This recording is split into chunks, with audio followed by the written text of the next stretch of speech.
इसलिए सुभान अल्लाह मत बोलना कि मौलाना बहुत दूर से आए हैं राजी हो जाएं, इसलिए सुभान अल्लाह बोलना कि मदीने की सरकार राजी हो जाए।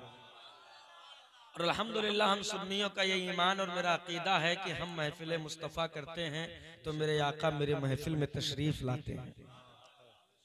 एक अभी हजरत ने बड़े अच्छे तरीके से वजाहत किया और वहाबियों के रीढ़ की हड्डी को निकाल कर बाहर फेंक दिया कि मुस्तफ़ा के इल्म गैब का इनकार करते हैं, इसी तरीके से रसूल के हाजिर और नाजिर का भी इनकार करते हैं। जब कोई सुन्नी कहता है नबी हमारी महफिल में तशरीफ लाते हैं तो कुछ अकल के टूवर इल्म के यतीम कहते हैं आते हैं तो दिखाई क्यों नहीं देते। हमने कहा लल्ला गलती तुम्हारी नहीं है, तुम्हारे बीनाई की है। कहा लेकिन मेरी आंखों से तो सब दिख रहा है। हमका दिख तो रहा है लेकिन हकीकत यह है कि फिर भी तेरी आंखों पे पर्दा पड़ा हुआ है। अब अगर आप इजाजत दें तो मैं बता दूं एक किनके बेटे हैं और किनकी नस्ल से हैं जो कहते हैं मुस्तफा दिखाई नहीं देते, आते हैं तो दिखाई नहीं देते। तवज्जो से सुनिएगा, जब मेरे नबी सल्लल्लाहु अलैहि वसल्लम पर जुल्म की इंतहा कर दी गई, मक्का शरीफ की सरजमीन पर आका के ऊपर आंधियां चलाई गई हैं, तो रब्बे काबा का हुक्म हुआ मेरे हबीब अब मक्का छोड़ो मदीना जाने की तैयारी करो।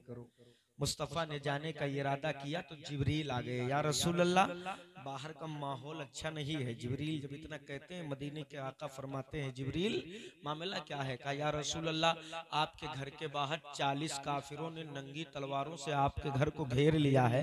आका उनकी चमकती तलवारें आपके खून की प्यासी हैं, मेरे मुस्तफ़ा इसे न निकलना वरना आपकी गर्दन काट देंगे। उन जालिमों की यही कोशिश है कि महबूब निकले गर्दन मारे दीन को दुनिया से मिटाकर खाक में मिला दे। जैसे इतना कहा तो रब का महबूब बोल पड़ा जिब्रील क्या तुम नहीं जानते अगर ये जालिम है तो मेरा रब इन्नल्लाह अला कुल्ली शैइन कदीर है। ए जिब्रील इनसे बचाना और मदीना पहुंचाना मेरे रब का काम है। जब इतना कहते हैं मेरे आका तो रब का फरमान होता महबूब निकलो मगर हाथ में कंकरी लेके निकलो। ए महबूब आप कंकरी इन जालिमों की तरफ फेंक दो। आप कंकरी फेंकोगे इनकी खुली आंखों पर मैं ऐसा पर्दा डालूंगा, इनकी बीनाई के दरमियान में ऐसी दीवार खड़ी कर दूंगा कि महबूब आप बीच से निकल जाओगे, आप दरमियान से निकल जाओगे मगर एक भी काफिर आपको देख नहीं पाएगा। तारीख गवाह है, इतिहास साक्षी है, ये उलमाए किराम बैठे हैं, इनसे पूछो रब का हबीब निकला है, मुस्तफा ने हाथों में कंकरी उठाई है, जालिमों की तरफ फेंका है, जालिम खड़े हैं, आंखें खुली है, मदीने वाले जा रहे हैं, बीच से गुजर रहे हैं मगर एक भी काफिर मेरे नबी को देख नहीं पा रहा। अब अगर आज का कोई पागल मौलवी कहे मुस्तफा दिखाई नहीं देते तो झगड़ा न करना, बता देना इसमें कमाल मेरे आका का है। कंकरी फेंका था 1400 साल पहले और उसका असर आज भी जारी है। नारे तकबीर, नारे रिसालत, उलमाए अहले सुन्नत। अब अगर कोई कहे नबी दिखाई नहीं देते तो कह देना बेटा गलती तुम्हारी नहीं तुम्हारे अब्बा की है। अगर तलवार लेकर नबी के घर गए न होते तो तुम्हारे बाप दादा खुली आंखों के साथ अंधे न हुए होते। ये उसी कंकरी का असर है। बहरे कैफ आप ऐसे बैठे रहो बस सुकून के साथ बैठो, इंतजार न पैदा करो। आपका दिल करे तो सुभान अल्लाह बोला वरना कोई बात नहीं है। इसलिए कि उलमाए किराम बैठे हैं, इनकी दुआएं इनकी तायीद पुष्पनाही मिल जाए बस मेरे लिए काफी है। मचल के एक मर्तबा कह दें या रसूल अल्लाह। अरे ऐसे नहीं, थोड़ी जिंदगी से बोलो ना यार, या नबी अल्लाह सुभान अल्लाह।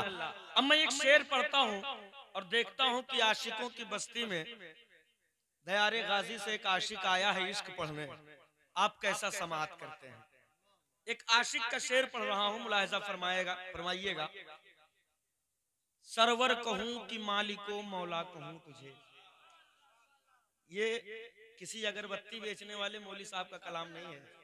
हाँ, ये बरेली के इमाम अहमद रजा का कलाम है। और साजिद भाई ये दुनिया इमाम अहमद रजा को शायर कहती है तो मुझे बड़ा गुस्सा आता है। आला हजरत शायर नहीं है, आला हजरत तो आशिक रसूल हैं। जमाने ने की होगी शायरी, आला हजरत ने अपने नबी से आशिकी किया। हाँ, शायर जो होता है उसकी हद परवाज बहुत ज्यादा नहीं होती है। उसकी हद परवाज बस इतनी होती है, चांद की चांदनी, सूरज की रोशनी, सितारों की चमक, फूलों की महक, बुलबुल की चहक, कलूटी महबूबा की गली, सड़े झील का गंदा पानी। लेकिन एक आशिक जब इश्क के चादर से सर निकालता है तो यूं अर्ज गुजार होता है, या रसूल अल्लाह तेरे टुकड़ों पे पले, गैर की ठोकर पे न डाल, झिड़कियां खाएं कहां छोड़ के सदका तेरा। और उसी सिलसिले इश्क के एक तीर जब इश्क के चादर से सर निकालते हैं तो यूं अर्ज गुजार होते हैं, या रसूल अल्लाह अलैहिस्सलातु वस्सलाम मेरे आमाल का बदला तो जहन्नम ही था, मेरे आमाल का बदला तो जहन्नम ही था। तय हो गया था, मोहर लग चुकी थी, जाने वाला था। लेकिन या रसूल अल्लाह मेरे आमाल का बदला तो जहन्नम ही था, मैं तो जाता मेरे सरकार ने जाने न दिया।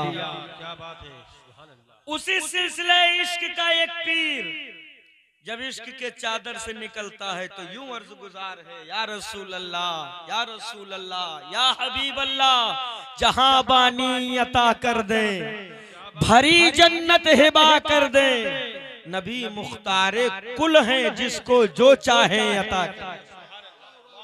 और यही मसलके आला हजरत है। अगर कोई पूछे मसलके आला हजरत क्या है तो कह दीजिएगा कि नबी मुख्तारे कुल हैं जिसको जो चाहे अता कर दे। यही है मसलके आला हजरत। ताजुश शरिया के मिसरे उला में एक लफ्ज है, जहां बानी अता करने भरी जन्नत हिबा कर, खाली जन्नत नहीं, भरी जन्नत।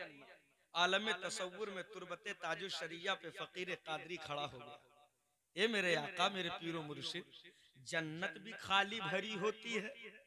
तो ताजुश शरिया के तुरबते अतहर से जवाब मिला, सिर्फ हमसे न पूछो, आओ मिलकर के उन जन्नतियों से पूछते हैं जो जन्नत में घूम रहे हैं। पूछो जन्नतियों से, ये जन्नतियों जन्नत भरी है कि खाली? तो जन्नती बोल पड़े जन्नत तो खाली खाली है। हमने कहा क्यों? क्या अल्लाह ने जिन नेमतों का दुनिया में वादा फरमाया था वो जन्नत में मौजूद नहीं है? क्या दूध शहद की नहरें मौजूद नहीं है? क्या फल फ्रूट के बागात मौजूद नहीं है? क्या खाने पीने के मेवे मौजूद नहीं है? क्या सोने चांदी के महल्लात मौजूद नहीं है? क्या हूरो गिलमान की अंजुमन मौजूद नहीं है? जन्नत खाली क्यों है? तो जन्नती बोल पड़े नहीं नहीं, जन्नत में सब कुछ मौजूद है, फल फ्रूट के बागात भी हैं, खाने पीने के मेवे भी हैं, दूध शहद की नहरें भी हैं, सोने चांदी के महल्लात भी हैं, हूरो गिलमान की अंजुमन भी है। हमने कहा जब सब मौजूद है तो फिर जन्नत खाली क्यों है? तो जन्नती बोल पड़े अरे सब कुछ हो जन्नत में, आमना का लाल ना हो तो खाली खाली है जन्नत। सब कुछ हो मदीने की सरकार ना हो तो जन्नत खाली है। सुनियो, अगर नबी जन्नत में न हो तो जन्नत खाली, तो जरा सोचो जिस दिल में मुस्तफा न होंगे उस दिल का क्या हाल है? लहक के बोलो या रसूल अल्लाह, या रसूल अल्लाह। ऐसे नहीं, जिंदगी से बोल या नबी अल्लाह। मेरे भाई, आज कुफ्र दीवार से माथा मार के अपने आप को जान देने पे तुला कि आखिर ईमान वालों के बाजुओं में रखा क्या? इसलिए कि तारीख उठा करके देखें, तारीख उठा करके देखें तो जितना जुल्म मुसलमानों पे हुआ किसी कौम पे नहीं हुआ, किसी कौम पे नहीं हुआ। और मैं तो बांगे दुवल कहता हूं कि मियां हमें डराने की तोड़ने की कोशिश न करना, इसलिए कि टूटता वो है जो फौजी होता है, नबी का आशिक कभी टूटता नहीं है। नबी का आशिक कभी टूटता नहीं है। और यही वजह है कि दुनिया हम पर सारे हथकंडे आजमा रही है। माल मुसलमानों का लूटा जा रहा, घर मुसलमानों का फूंका जा रहा, बस्तियां मुसलमानों की उजाड़ी जा रही, मदारिसो खानकाह को जमी बोस ईमान वालों के किया जा रहा, बच्चे मुसलमानों के काटे जा रहे, बेटियों की अजमतें लूटी जा रही, धर्म परिवर्तन के नाम पर हमारे साथ जुल्म और तशद्दुद किया जा रहा। लेकिन तमाम परेशानियों के बावजूद कुफ्र परेशान है कि इतनी तकलीफ देने के बाद भी आखिर वजह क्या है कि नबी वाला नबी से दूर नहीं हो रहा है। नबी वाला नबी से दूर नहीं हो रहा। मैंने पहले कहा टूटता वो है जो फौजी होता है, नबी का आशिक कभी टूटता नहीं है। और जिसे यकीन ना आवे तो 2 मिनट के लिए मक्का चल करके देख ले। मक्के की सरजमीन पर एक ऐसा शख्स है जो कुफ्र की गुलामी में बंधा है, जो जमाने का सताया हुआ है, जो काफिरों की इत्तबा और फरमा बरदारी में लगा हुआ है। रंग गोरा नहीं है, रंग काला है, बहुत देखने में खूबसूरत नहीं है, लेकिन अंदर से इतने खूबसूरत कि उनके जैसा खूबसूरत कोई पैदा भी नहीं हुआ। जब सुना कि मदीने में एक नबी आए हैं जिनके उंगली के इशारे से चांद खिलौना बन के खेला करता है, जिनके इशारे से डूबा सूरज वापस आ जाता है, जिनके इशारे पर बुट्ठी में बंद कंकरी भी कलमे तौहीद और रिसालत पढ़ने पे मजबूर हो जाती है। जब सुनते हैं तो मदीने की सरकार को सदा बुलंद करते हैं, या रहमतल लिल आलमीन, या रहमतल लिल आलमीन, या रहमतल लिल आलमीन। तारीख गवाह है जैसे मदीने के गुलाम, मदीने वाले के गुलाम के जबान से या हद के नारों की सदाएं गूंजी है तो जुल्म ने अपने सारे हथकंडे अपना लिए। कभी पथरीली जमीन पर घसीटा, कभी सीने पे पत्थर रखा, कभी रेतीली जमीन पर लिटाया, कभी गालों पे तमाचे मारे, लेकिन बिलाल हबशी बोल पड़े जालिमों, मैं मुस्तफा का गुलाम हूँ गुलाम, मैं नबी का फौजी नहीं हूँ तो तेरे तोड़ने से टूट जाऊंगा। मैं तो मुस्तफा का आशिक हूँ, उनके कदमों पे खुशी से कुर्बान हो जाऊंगा।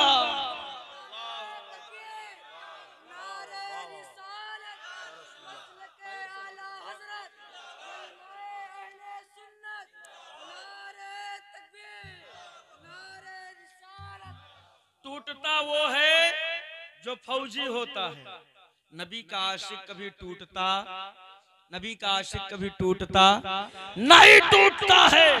और यही वजह है कि ममलकों के सरहदों की हिफाजत के लिए, मुल्क और देश के सीमाओं की हिफाजत के लिए हुक्मरानों ने लड़ाके तैयार किए हैं, फौजियों का लश्कर बनाया है। लेकिन दीन इस्लाम की हिफाजत के लिए, दीन इस्लाम के तहफ्फुज़ के लिए, मजहब इस्लाम की हिफाजत के लिए मदीने की सरकार ने लड़ाके नहीं तैयार किए हैं, फौजी नहीं बनाए हैं, बल्कि दीन इस्लाम की हिफाजत के लिए आमना के लाल ने आशिकों की जमात तैयार किया है,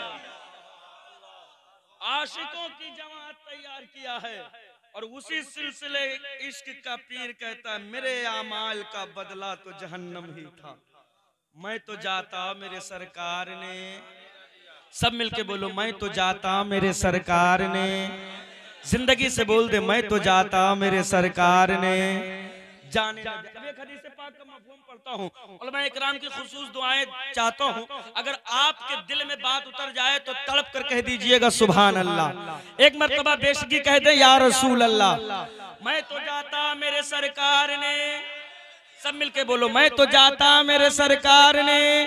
इसको जहन में रखिएगा, फिर पूछूंगा। मदीने की सरकार की बारगाह में हाजिरी दो, हश्र का मैदान होगा, सारी कायनात के लोग इकट्ठा होंगे, पूरी मखलूक अल्लाह की जमा होगी। उसी भीड़ में रब्बे काबा की जानिब से एक सदा गूंजेगी, कहाँ है हाशमी मुत्तलबी, कहाँ है मक्की मदनी, कहाँ है नूरे मोहम्मदी, इतना जब रब का फरमान होगा तो हबीब जहां होंगे वहीं से मेरे आका इरशाद फरमाएंगे लब्बैक अल्लाहुम्मा लब्बैक, लब्बैक अल्लाहुम्मा लब्बैक। मौला तेरा हबीब हाजिर है, मौला तेरा हबीब हाजिर है। अब जरा तवज्जो से सुनिएगा, रब कहेगा महबूब उम्मत आखिरी है, हिसाब पहले होगा।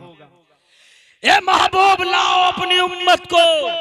जैसे महबूब इतना सुनेंगे तो आका इरशाद फरमाएंगे अबू बकर आ जाओ, उमर आ जाओ, अली आ जाओ, जुबैर आ जाओ, तलहा आ जाओ, अब्दुल्ला आ जाओ, बिलाल आ जाओ, अमीर हमजा आ जाओ, अमीर माविया आ जाओ, बदर वालो आ जाओ, उहद वालो आ जाओ, खंदक वालो आ जाओ, खैबर वालो आ जाओ, करबला वालो आ जाओ, मुईनुद्दीन गरीब नवाज आ जाओ, अब्दुल कादिर जीलानी आ जाओ, अलाउल हक पंडवी आ जाओ, शामीना शाह लखनवी आ जाओ, सैयद सालार मसूद गाजी आ जाओ, इमाम अहमद रजा आ जाओ, मुफ्ती आजम हिंद आ जाओ, ताजुश शरिया आ जाओ, अगवास आ जाओ, औताद आ जाओ, नुकबा आ जाओ, मुजबा आ जाओ, मजूबीन आ जाओ, मशाइखीन आ जाओ, अइम्मे मुजतहिदीन आ जाओ, उलमाए दीन आ जाओ। सबको बुलाकर हबीब बोलेंगे मौला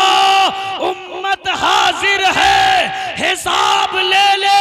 रब फरमाएगा महबूब जिनको लाए हो इन्हें भी देख रहा हूं, और जिनको छुपाए हो उन्हें भी देख रहा हूं।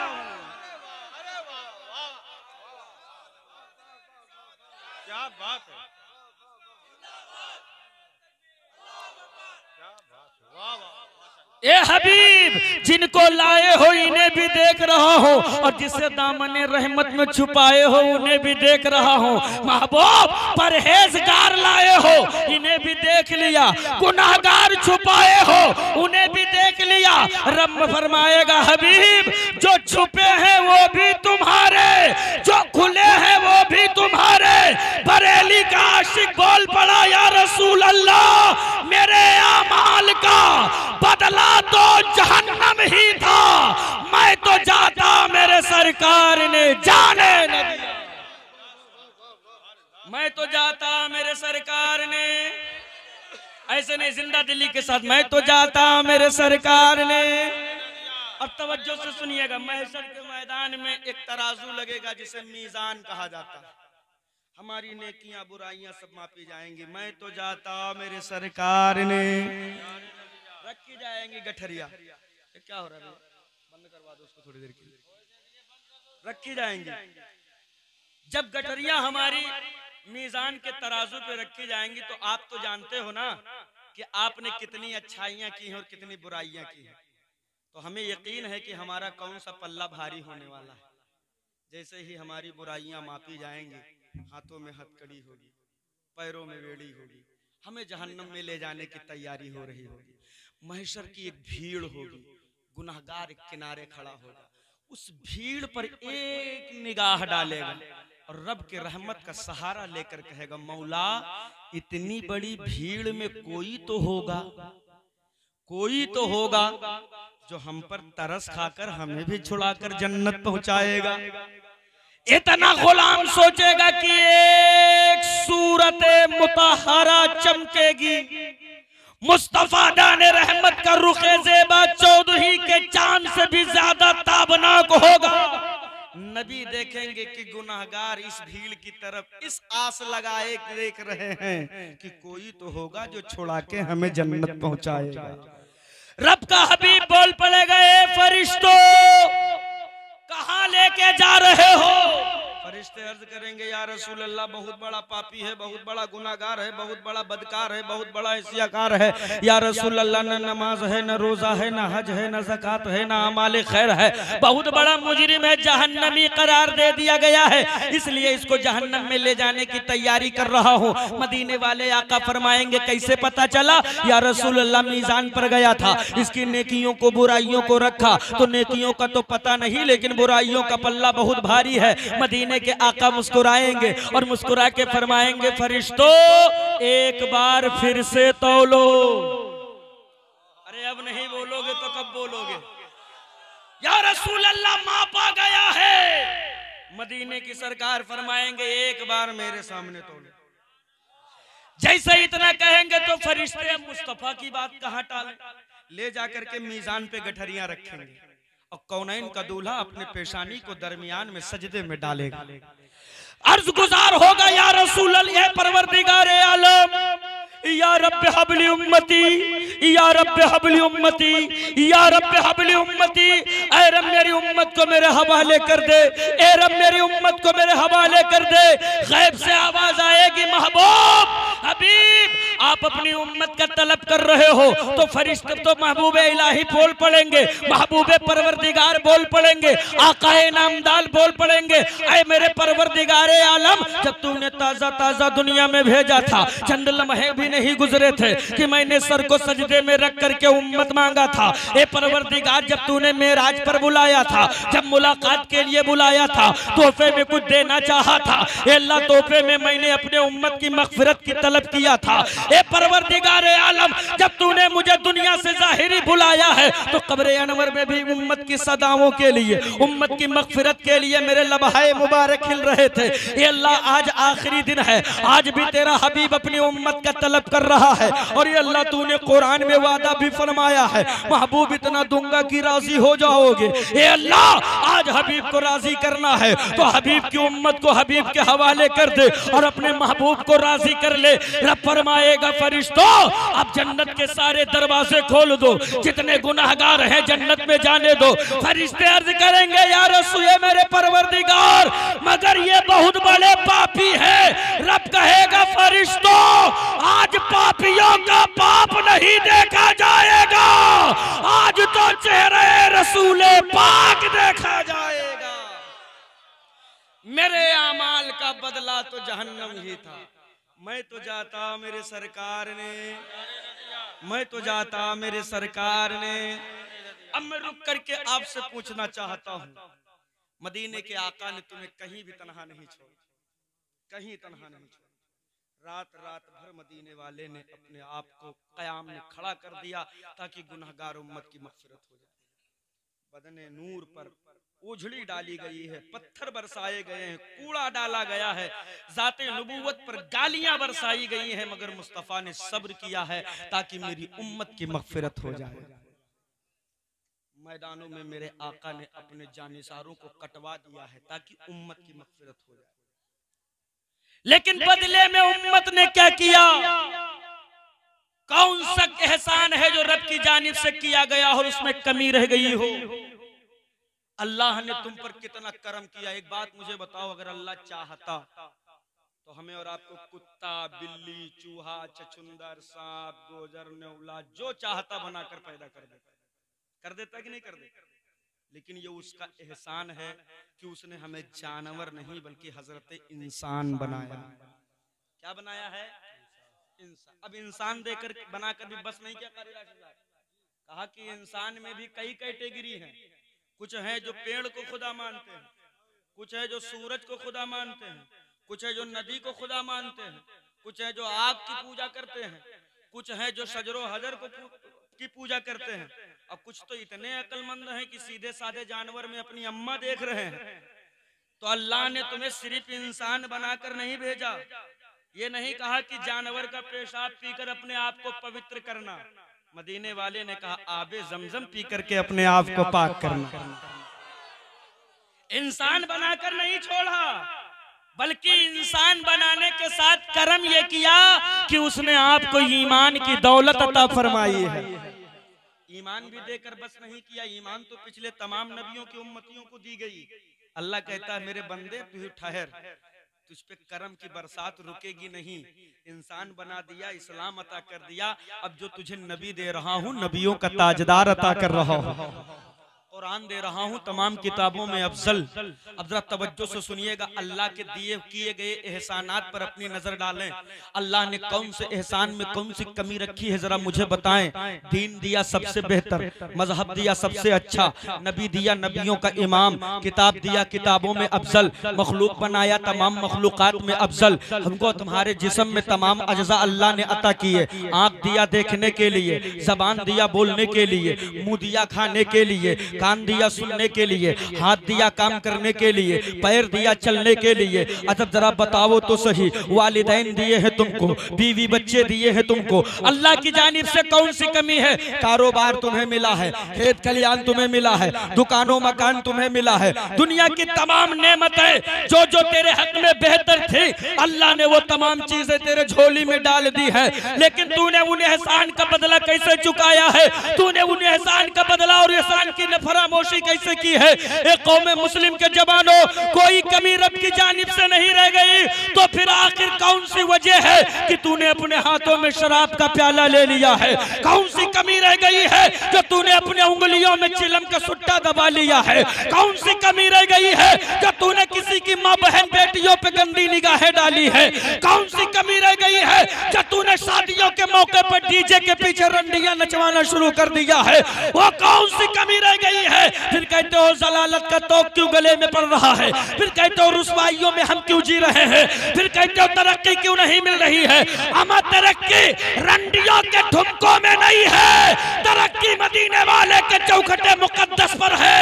अगर इज्जत हासिल करना चाहते हो तो आ जाओ रब की बारगाह में, झुका दो अपने सर को और ले लो सहारा गुंबदे खजरा का और कहो या रसूल अल्लाह, मैं मुजरिम हूँ आका, मुझे साथ ले लो कि रास्ते में है जा बजा थाने वाले। मेरा ईमान है, मेरा ईमान है, जिस इंकलाब का हम सदियों से इंतजार कर रहे हैं, वो इंकलाब तेरे कदमों की ठोकर में पड़ी नजर आएगी। आज 70% हमारा मुसलमान कौम का बच्चा शराबी है, दाढ़ी रख करके चच्चा जुआ खेल रहे हैं। चिलम को तो बीड़ी जैसे आमतौर पे लोग पीते थे, ऐसे चिलम पी रहे हैं। स्माइक पी करके लोग नालियों में लौट रहे हैं। हमारे बहराइच शहर से गालिबन 35 किलोमीटर दूर जिला बहराइच ही में एक जगह प्रोग्राम था। आज के 15 दिन पहले ठंडी भी सख्त पड़ रही थी। मैं गया जलसे में, तो मेरी तकरीर पहले हो गई। हमने कहा चलो निकल लेते हैं, तकरीर हो गई है तो आराम भी करना है। जब मैं चला मौसा जी साहब, तो रोड के किनारे किनारे लाइट लगी हुई थी, बड़ा जलसा था, तो नाली बह रही थी। एक नौजवान लड़का है, बदन पे अच्छा कपड़ा है, सर पे टोपी है, रोड पे लेटा है, घुटने से नीचे जो पैर है वो पूरा दोनों नालियों में पड़ा है। एक साहब को हमने बुलाया, हमने कहा इधर आओ, देखो तुम्हारे आबादी का गांव का रिश्तेदार का कोई बच्चा है, शायद दौरा मिर्गी की शिकायत वाला तो नहीं है, इसको ले जाओ जो है कहीं लिटा दो, वरना सर्दी लग जाएगी, बीमार है और बीमार पड़ जाएगा। उसने जो मुझे जवाब दिया, मेरा कलेजा दहल गया। उसने कहा, अपनी जबान में कहा, हजरत जहां जाते हो जाओ, ये लुंजहवा मारे पड़ा है, सवेरे उठी।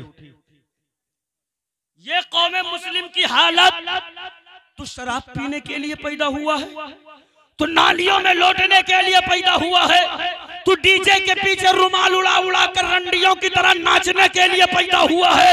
अरे नहीं नहीं, बल्कि तुझे इन सब से बचाने के लिए मदीने की सरकार ने कभी 6 माह का असगर कटाया है, कभी जवान अली अकबर लुटाया है, कभी कासिम का खून हुस्न लुटाया है, कभी औना मोहम्मद का बचपना लुटाया है, तब जाकर के ये दीन इस्लाम तेरे घर की चौखट तक पहुंचा है। इस्लाम का मजाक न बनाया करो, इस्लाम का मजाक बनाने से पहले मदीने वाले की कुर्बानियों के बारे में सोच लिया करो।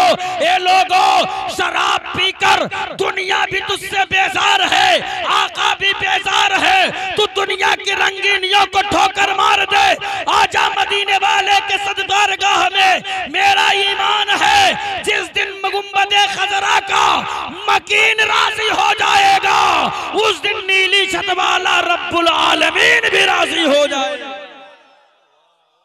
बोलो राजी होगा कि नहीं होगा? राजी होगा कि नहीं होगा? लेकिन अफसोस, सद अफसोस, दिल के फफोले जल उठे सीने की दाग से, इस घर को आग लग गई घर के चिराग से। क्या तमाशा बनाया है आपने, क्या तमाशा बना दिया। हमारी कौम कटोरा लेकर जहेज के नाम पर भीख मांग रही है।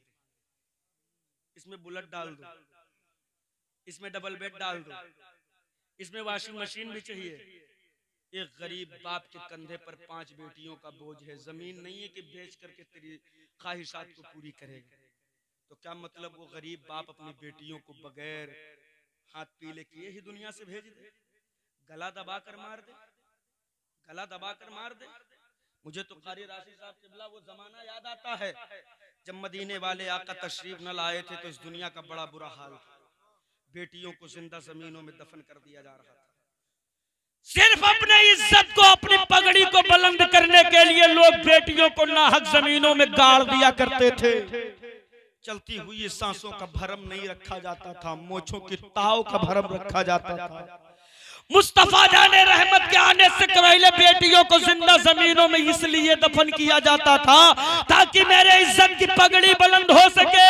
आज के दौर में मुझे रोना आता है कि तेरे जहेज की नौटंकी से कहीं गरीब बाप अपनी बेटियों को फिर से 1400 साल पुरानी इतिहास न दोहरा दे।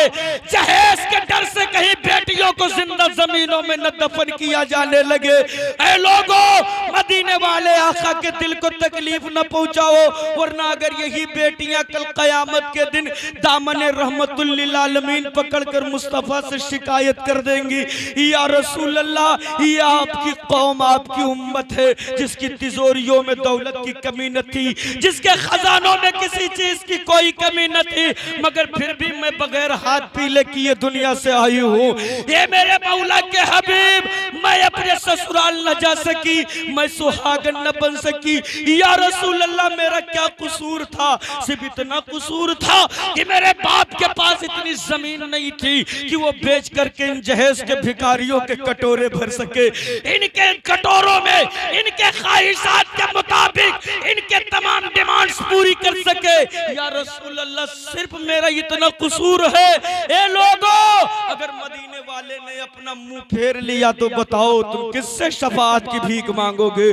कौन होगा उस महशर के मैदान में? लिहाजा बरेली का इमाम आज भी तुम्हें पैगाम दे रहा है, अगर कयामत में कामयाब होना चाहते हो तो आज लो उनकी पनाह, आज मदद मांग उनसे, फिर न मानेंगे कयामत में अगर फिर न मानेंगे कयामत में अगर मान गए। मेरे भाइयों और मेरे बुजुर्गों और मेरे दोस्तों, याद रखिएगा, अल्लाह रब्बुल इज्जत कुरान में इरशाद फरमाता है, इन्नद्दीना इंदल्लाहिल इस्लाम, दुनिया का सबसे बेहतरीन धर्म मजहब इस्लाम। कौन सा मजहब है? कौन सा मजहब है? मजहब इस्लाम। आज दुनिया क्या कर रही है? सारी दुनिया मिल करके इस्लाम को मिटाने की कोशिश कर रही है। और ये कोई नया दौर नहीं है, ये बहुत पुराना है। जब आज हमारा जवान थोड़ा एहसास कमतरी का शिकार हो जाता है, कोई बात थोड़ा सा सोशल मीडिया पे सुना, अब तो इस्लाम मिटा दिया जाएगा। काहे मिटा दिया जाएगा भैया? दाल चावल है, क्यों मिटा दिया जाएगा? तारीख तुम्हें नहीं पता है? अमा जब इस्लाम फैलाने वाले मेरे आका फारान की चोटी को मिंबर बनाया था और उस वक्त खड़े होकर के मेरे मुस्तफा ने जब तौहीद और रिसालत का ऐलान फरमाया तो पूरा कुफ्र इकट्ठा होकर के उस एक को जीरो में बदलने की कोशिश किया, मगर सारे जालिमों ने मिलकर के उस एक की गिनती को जीरो नहीं कर सके, बल्कि करम हुआ अल्लाह रब्बुल इज्जत का 1 से 4 हो गए। कितने हो गए?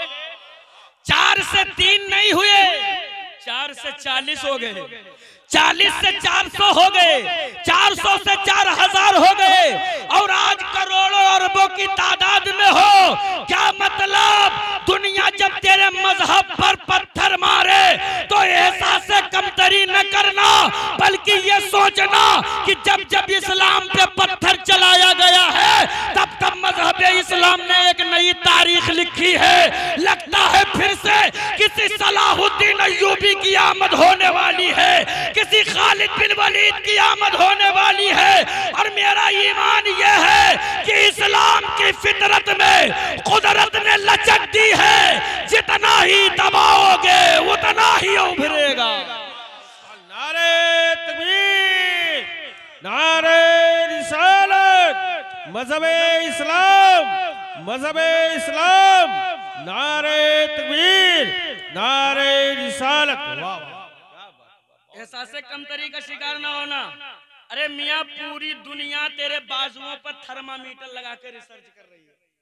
थर्मामीटर कि शराबी भी हैं, जुआड़ी भी हैं, बेनमाजी भी हैं, लेकिन जब बात नबी के नामूस की आती है तो सब गर्दन कटाने को तैयार हो जाते हैं। सारी दुनिया परेशान। अमर तू सोच, जब तू रब से दूर है तब तेरे खौफ का यह आलम है। जिस दिन तुम मस्जिदों का रास्ता अपना लेगा, दुनिया तो पतलून में पेशाब करती नजर आएगी।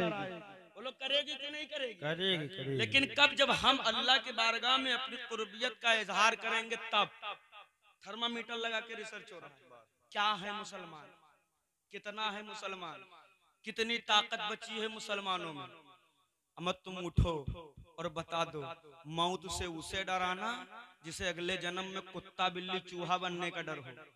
हम अल्हम्दुलिल्लाह 7 जन्म वाले नहीं, 1 जन्म वाले हैं। और ये भी जो लाए हैं अपने मदीने के आका के लिए लाए, ये किसी के लिए नहीं है।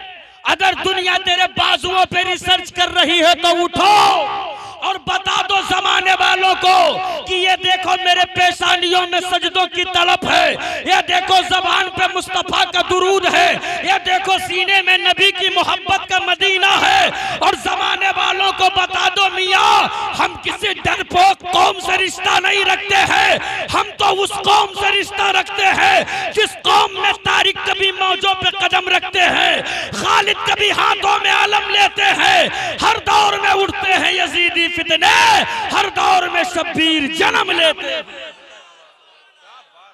उठो और बता दो। तुम्हें बताने की जरूरत है।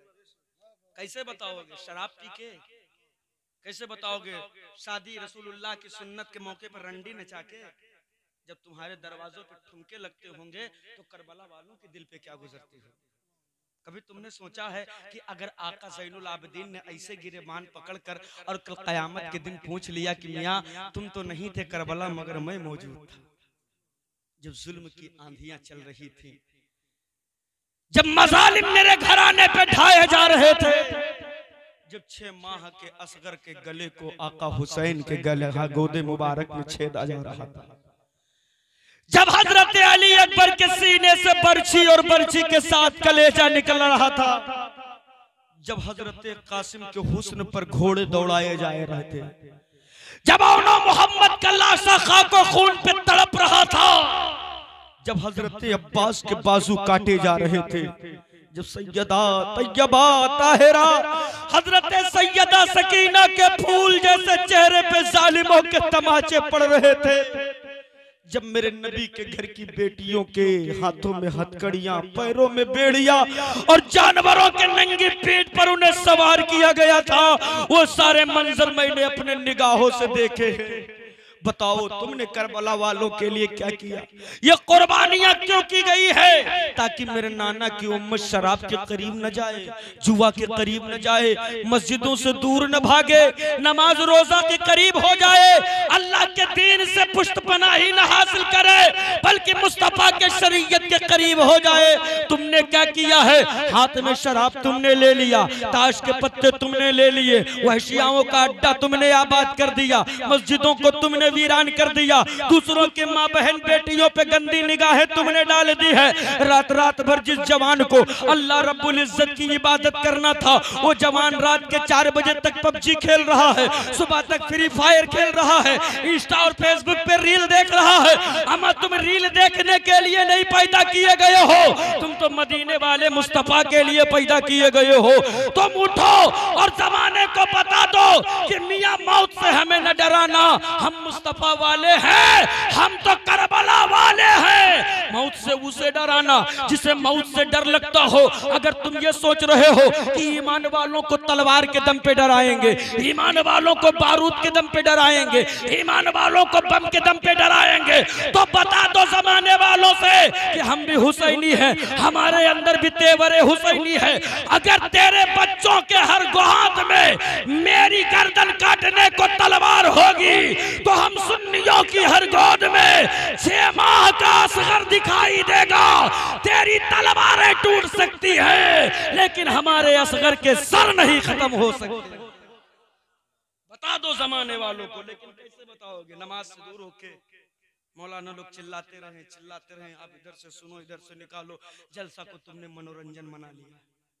ये मनोरंजन की महफिल नहीं है, यहाँ तो बिगड़े नसीबे बनाए जाते हैं। यहाँ सोई किस्मत जगाई जाती है। कहाँ हो तुम? मेरी माँ और मेरी बहनों ने तो सबसे बड़ा बेड़ा गर्क किया है दीन का। सबसे अपने घर की औरतों पे कंट्रोल करो, कंट्रोल करो, उन्हें पर्दे में रखो। अगर अभी भी तुमने कंट्रोल न किया ना तो अभी का हिंदुस्तान बड़ा खूबसूरत है, लेकिन आने वाले 20 से 25-30 साल के बाद का जो हिंदुस्तान है ना वो तुम्हारे लिए बहुत हौलनाक होगा, बहुत खतरनाक होगा। तेरे घर के सामने बहने वाली नालियों में तेरी औलादों की लाशें तैरेंगी, तेरे बहन बेटियों के बाजार को नीलाम कर दिया जाएगा। तुम अपने अंदर उन मुसलमानों के तेवर को पैदा करो जो आज फिलिस्तीन के मुसलमानों ने दिखाया है। फिलिस्तीन में मुट्ठी भर मुसलमान हैं, मुट्ठी भर, और उनको मिटाने के लिए दो ऐसे मुल्क जिन्होंने अपने आप को सुपर पावर करार दिया, एक इजराइल, एक अमेरिका, जिन्होंने कहा मेरे पास जितना आइटम बम है किसी के पास नहीं है, मैं चाहूं तो पूरी दुनिया जलाकर खाक कर सकता हूं। लेकिन मुस्तफा के मुट्ठी भर गुलामों से भिड़े भिड़े बम फेंका, बारूद फेंका, सोचा था कि चंद बम के कतरे गिरेंगे, चंद बारूद जलेंगे, चंद आबादियां उजड़ेंगी, चंद मकानात ढाए जाएंगे, तो ये सबके सब सरेंडर कर देंगे। मैंने क्या कहा, जो नबी का आशिक होता है वो कभी नहीं टूटा करता है। तो मदीने वाले के गुलाम ने कह दिया, मियां करबला के तपते हुए सेहरे पर सिर्फ इमाम हुसैन का कदम पड़ा है और उसके खाक से मुझे इतनी उनसियत है कि मैं उसे अपने सर का ताज समझता हूं। तो जब करबला में नवासे रसूल का कदम पड़ जाए तो उस जमीन का मेरी निगाह में ये अजमत है, तो फिलिस्तीन की सरजमीन पर तो मेरे नबी का कदम पड़ा है। जरा सोचो उससे मेरी मोहब्बत का आलम क्या होगा। और जब लगे हैं मुट्ठी भर मुसलमानों को गिराने के लिए, तारीख गवाह है, बहुत पुरानी तारीख नहीं, चंद महीने पीछे जाकर के देखो कि बम फेंके, बारूद फेंके, मगर ईमान वाले डटे रहे, और ऐसा डटे रहे कि अमेरिका भी बाप बाप करते हुए भागा है और इजराइल भी बाप बाप करते हुए भागा है। ये तुम्हारी पावर है। जंग ताकत से नहीं, हौसलों से जीती जाती है। तुम अपने अंदर हौसले पैदा करो, तुम्हें बारूद, बम, भाला, गोली लेने की जरूरत नहीं है। तुम सिर्फ अपने रब का दरबार पकड़ लो, पेशानियों को सजदे में रख करके अपने रब से मदद की भीख मांगो। कसम अल्लाह की, हम ही तो वो कौम है जिसके लिए अल्लाह ने जमीन पर मदद को फरिश्तों को भेजा है। हम ही तो हैं, हम ही हैं वो, और कोई नहीं है। तुम ही हो, तुम्हारे लिए ही फरिश्ते उतरे हैं। अगर फिर उतारना चाहते हो और अपनी मदद करवाना चाहते हो तो अब रब नाराज है, रब को राजी कर लो। मेरा ईमान है वो जिब्रील अभी मौजूद है जो बदर के मैदान, उहद के मैदान में उतरे हैं। आज अगर ईमान वाले अपने रब को राजी कर ले तो वही जिब्रील फिर से हिंदुस्तान की सरजमीन पर मलाइका का लश्कर लेकर उतरेंगे और तेरे सर पे फतह का सेहरा लहरा करके ही जाएंगे। लेकिन कब? बस एक आखिरी पैगाम दे करके मैं अपनी जगह ले रहा हूँ। बातें तो बहुत कुछ करनी थी, लेकिन जिसकी जरूरत थी मैंने वो बयान किया, जो करना चाहता था मैंने नहीं। आला हजरत के गुलाम हूँ तो एक मर्तबा रंगे कादरी में आके कह दो या रसूल अल्लाह। ऐसे नहीं, थोड़ी जिंदगी से कह दो या हबीब अल्लाह। ये रंगे कादरी है, इसको चढ़ा के रखे, इसलिए कि ये इतना मजबूत रंग है कि इसे दुनिया का कोई तेजाब हल्का नहीं कर सकता। क्या बात है। कोई एसिड बनी ही नहीं है जो इसे फीका कर सकता। और ऐसा नहीं है कि इस रंगे कादरी को फीका करने के लिए मार्केट में एसिड नहीं बनाई गई, बड़ी बड़ी फैक्ट्रियां लगाई गई। किसी फैक्ट्री का नाम नदवा रखा तो किसी का देवबंद, और बड़ी चालाकी और बड़ी शफाकी के साथ काम किया। शीशी पे एसिड के ब्रांड का नाम लिखा तौहीद, और मैन्युफैक्चरिंग का शहर चुना मक्का। सोचा था तौहीद के नाम पर मक्के की मोहर लगा दूंगा तो रंगे कादरी फीका पड़ जाएगा। लेकिन जब बगदाद की सरजमीन से अताओं का सूरज निकला तो बरेली में अहमद रजा पैदा कर दिया और बता दिया कि मियां अहमद रजा की लिबर्टी में हर माल का जांच होगा। हर नुस्खे पर रिसर्च होगा, हर माल का पड़ताल होगा। जो माल डुप्लीकेट होगा कहेगा नबी मेरी तरह है, रसूल मेरी तरह है, मुस्तफा बड़े भाई है माजल्ला। लेकिन जो माल ओरिजिनल होगा वो कुफ्र की छाती पे चढ़कर बबांगे दुअल डंके की चोट पर बोल पड़ेगा या रसूल अल्लाह। उन्हें जाना, उन्हें माना, न रखा गैर से काम, लिल्लाहिल हम्द में दुनिया से मुसलमान गया। आज दुनिया परेशान है कि यार जलसा शादी का हो, मैयत का हो, गौसे पाक का हो, गरीब नवाज का हो, मदीने के आका के नाम का हो, लेकिन सुन्नी हर जलसे में इमाम अहमद रजा का तस्करा क्यों करते है ना? कहते हैं ना हर जलसे में इमाम अहमद रजा का तस्करा। हमने कहा मियाँ इमाम अहमद रजा का तस्करा हम नहीं करते, मदीने वाले करवाते हैं। इसलिए कि इमाम अहमद रजा ने खुद को मुस्तफ़ा के इश्क के समंदर में फना कर दिया। आला हजरत को मिटाना इतना आसान नहीं है। आला हजरत को मिटाने के लिए इश्क के उस पूरे समंदर को फना करना पड़ेगा जो तुम्हारे अब्बा में भी ताकत नहीं। बस एक आखिरी पैगाम वो ये है कि आप अपनी औलादों को आला तालीम भी दिलाएं। दीन इस्लाम तो बहुत जरूरी है, वो तो फर्ज है, उसको तो दिलाना है, उसमें कोई कोताही नहीं। लेकिन जब हमारी निगाहें पड़ती हैं आपके गवर्नमेंटेड जॉब पर तो पता ये चलता है कि तुम्हारे बच्चों के तादाद जो है 0 बटा सन्नाटा है। Doctor, engineer, professor, IAS, IPS, DSP, collector, जज, बैरिस्टर तो बहुत दूर की बात है, होमगार्ड नहीं मिल रहे हैं। होमगार्ड जो ट्रैफिक पुलिस हो वो भी नहीं मिल रहे। उसकी वजह जानते हो? तुम हड्डी में मस्त हो। हड्डी खोरी ईमान की अलामत आप समझ लीजिए। जितने बड़ी पतेली गोश्त की चढ़ी है चूल्हे पे उतने बड़ा मुसलमान। बात समझ में आ रही है ना भैया? ऊपर तो नहीं जा रही, बस 5 मिनट का मौका दीजिए, इसलिए कि जब ऊपर जाने लगेगा तो बता देना। मोहम्मद साजिद साहब खुदा तशरीफ रखते हैं, अच्छी उर्दू बोलने पे आ जाए तो आप पिंडाल के ऊपर से निकल जाएंगे। ये उलमा की मोहब्बत है, इनका करम है कि मादरी जबान में आपको दीन इस्लाम सिखाते हैं। हाँ, उन्हें लखनऊ में एक नवाब साहब थे, उनके घर एक नौकर था। जब कोई आदमी आता, देहाती था वो, तो नवाब साहब के पास जाता, कहता नवाब साहब पनिया लई, चहवा लई। अच्छा, ये बात नवाब साहब को गिरा गुजरी। कहा यार मेरा शाहाना मिजाज और ये कमीना आता है जो उर्दू नहीं बोलता है, देहाती बोलकर सारा मामला गुड़ कर देता है। एक दिन बुलाया, कहा जरा आज के बाद उर्दू बोलना, न मारूंगा, नौकरी से निकाल भी दूंगा। कहा ठीक है हुजूर, उर्दू बोलेंगे, उसमें क्या है, हम तो आपके गुलाम हैं, आपके इत्तबा फरमा बरदारी हम पे फर्ज है। दूसरे दिन नवाब साहब हुक्का पी रहे थे सुबह सुबह, एक चिंगारी चिलम से उड़ी, दाढ़ी में फंस गई। अब उसको कहना होता तो देहाती में कह देता नवाब साहब दरिया जरी जाते बचाओ, लेकिन अब चूंकि उसको अपनी नौकरी बचानी थी तो बांध के हाथ खड़ा हो गया। कहा हुजूर जिल्ले इलाही आलम पनाह, मेरे आका, मेरे मौला, मेरे मलजा, गुलशने आतिशदान से एक चिंगारी जब्त करने के बाद आपके चेहरे मुकद्दसा से मुत्तसिल दाढ़ी का पाकीज़ा आशियाना है। वो चिंगारी बड़ी देर से वहाँ आराम कर रही है। अगर बाए खातिर हुक्म हो तो ये खाकसार खादिम अपनी जगह से उठने के बाद उस चिंगारी की बेजा हरकत पर उसको वहाँ से हटाने की कोशिश करे। अब आप जानते होंगे कि इमाम नवाब साहब के दाढ़ी का क्या हाल है। हमारा तस्वुर तो कहता तब तक मुंह भी नहीं रह गया होगा, है ना? तो ऐसे जुमले ना अदा किए जाएं जो आपके सर के ऊपर से चले जाएं। मैं अर्ज कर रहा था कि आप गवर्नमेंटेड जॉब में बहुत 0 बटा सन्नाटा हो, आपको अपना लेवल बुलंद करना होगा। अगर नहीं किए तो अभी कम तबाह हो और तबाह हो जाओ। तुम्हारे औलादें पढ़ी नहीं है, किससे बात करेंगे? कुछ नहीं, बस शॉर्टकट ढूंढते हो पैसा कमाने का। ड्राइवर बन जाओ, बावर्ची बन जाओ, लोहार का काम सीख लो, शटरिंग वाला हो जाओ, बिल्डिंग वाला हो जाओ, साइकिल बनाने वाला हो जाओ, मोटरसाइकिल में हवा भरने वाले बन जाओ। ये बनते हो। IAS IPS बनने की तुम्हारी कोशिश नहीं होती। अच्छा, अगर कारी राशिद साहब इनसे कहो कि क्यों नहीं बनाते हो, क्यों नहीं पढ़ाते हो, तो इनका रोना होता है कि हमसे बड़ा भिखारी इस दुनिया में कोई कौम नहीं पैदा हुई। सबसे बड़े लावारिस मुफलिस हम हैं। हमारे पास पैसा कहाँ है जो अपने बच्चों को इतनी आला तालीम, इतना बड़ा फीस पे करके करवा पाए। हमने कहा मियाँ एक बात बताएं, तुम जो गरीबी का रोना रो रहे हो, तुम्हारी कौम का आलम यह है कि वलीमे के नाम पर 10-10 लाख रुपया खर्चा हो रहा है।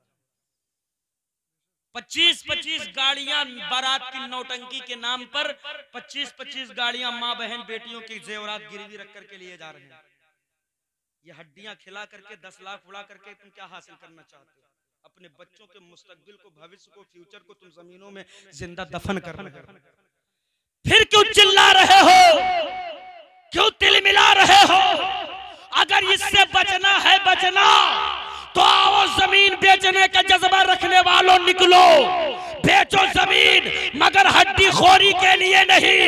अपनी औलादों के हाथों में पावर का कलम दिला दो, बना दो उन्हें बैरिस्टर, बना दो उन्हें जज, बना दो उन्हें आईपीएस, बना दो उन्हें डीएसपी, ताकि जब कल तेरी किसी इबादत गाह पर किसी अंध भक्त की नजर पड़े तो वही बच्चा निकल कर मैदान में कह सके, मियां मैं मुस्तफा वाला हूँ। इमाम के कंधे से कंधा मिलाकर कहे, हजरत आप अंदर जाए, अकीदे का मुसल्ला आप बचा ले, कलम की जोर पर मस्जिद का मिनारा हम बचाएंगे। जब आपकी औलाद पड़ी होगी तो कानून समझेगी, मुल्क के आईन को समझेगी, डंडा लेकर बदअमनी फैलाने नहीं उतरेगी। वो कोर्ट का सहारा लेगी, कानून का, संविधान का सहारा लेकर के अमन और चैन के साथ काम करने की कोशिश करेगी। फिर न मुल्क में कोई इंतशार होगा, न हमारी कौम में कोई इंतशार होगा। हड्डी खोरी बंद किया जाए, जय शादियों को सस्ता किया जाए, इसलिए कि मदीने वाले आका ने कभी नहीं कहा कि तुम 200 आदमी बारात ले जाएंगे। अब तो कहते हैं कि 500 आदमी आई भाई। अगर कारी साजिद साहब कहते हैं भैया काहे चोरी करे 500 आदमी काहे हो, डाका वाका डाले काहे हो, कोनो जमीन पर कब्जा करे कहते हैं अरे 200 आदमी तो हमारे खाली परिवार में है, तो पटीदार कहाँ छोड़ देंगे? तो पटीदार तुम्हारे 200 आदमी तो दूसरे के दम पे खिलाओगे, अपने घर खिलाओ। वहां मांगेगा कि मुर्गा का फ्राई चाहिए, रसियन कबाब चाहिए, चिकन टिक्का चाहिए, चिकन बिरयानी चाहिए, और अपने दरवाजे पे खिलाएगा मुर्गा का गोश्त। अब बात तो करते हैं वलीमा, बाद वलीमे गायब कर देते हैं, कहते हैं ये जायज है नहीं, है ना? जब अपनी खर्च करने की बात आए तो जायज नहीं, और किसी गरीब बाप के सीने पे चढ़ करके उस पर जुल्म का तांडव करना हो तो सब जायज है। कसम खुदा की मुसलमानों, मदीने वाले आका बेजार हैं, यही वजह है दुनिया तुझ पे आंख उठाए देख रही है। जिस दिन से तूने मदीने की सरकार का सहारा लिया वो राजी होंगे, रब राजी होगा, अमन ही अमन दिखाई देगा, सारी दुनिया में तुम सरबुलंद होगे। अल्लाह रब्बुल इज्जत हम सबको इतने सिरातल मुस्तकीम पे अमल की तौफीक अता फरमाए। परवरदिगार जो कुछ भी मैंने कहा उसमें जो भी गलतियां हुई अल्लाह उसे माफ फरमाए। अस्तगफिरुल्लाह रब्बी मिन कुल्ली ज़ंबी व अतूबु इलैह। सब मिलकर कलमा पढ़ ले, ला इलाहा इल्लल्लाहु मुहम्मदुर रसूलुल्लाह। खूब की शेरे चमन फूल जुनी शाद रहें, बाग़ बा जाता हूँ मैं गुलशन तेरा।